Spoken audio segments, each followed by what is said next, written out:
Hi, I'm Brian. I'm one of the docents here at the observatory.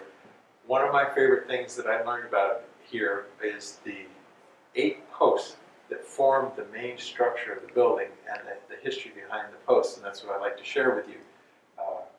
In 1807, when they decided to build this building and they came up with the original plan, they didn't want it to be a square box. They wanted it to be more rounded, so because it's going to be so tall, when the wind hits it, they want the wind to deflect around and up. So they came up with the idea of 8 corners, so you have 8 sides, and that it's tapered up towards the top at almost 8 degrees to help the wind blow around and up and away. So in order to get the structure of the tower in place, they needed the 8 posts.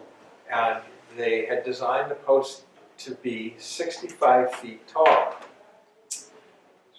So they had contracted with a farmer up in Wyndham near Lake Sebago to cut down the trees and deliver them on site.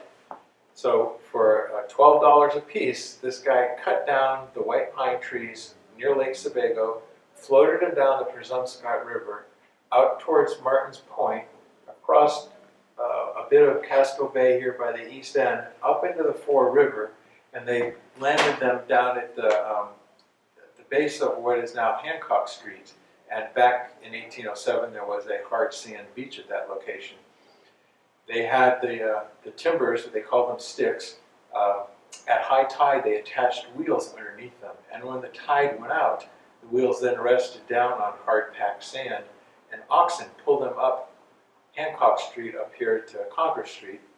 A cute little side story is that Henry Wadsworth Longfellow was born in 1807, and his family home was down on Hancock Street. So most likely these posts or sticks went right by his bedroom window on the way up here.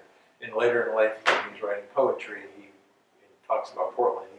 He mentions all the things that happened in the sea, and this tower so entwined with events at the sea that it's just kind of neat to think that there's a Wadsworth Longfellow's connection.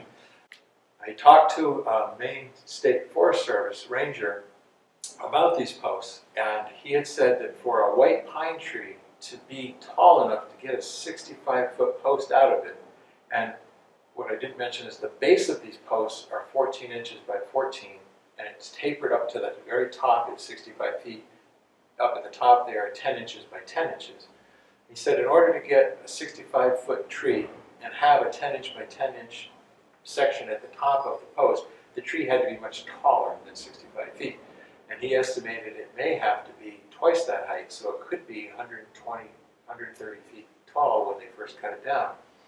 Well, for a white pine to get to that height, they grow in ideal conditions about a foot a year. That would make the trees at least 120 years old, and he said that because that would put them into the 1600s, they probably were old-growth trees, and old-growth trees live to be 200 to 250 years old. That then puts these guys in the range of maybe the mid-1500s, and I get goosebumps thinking that here I am touching a post from a tree that was growing here in Maine before the first Europeans even arrived.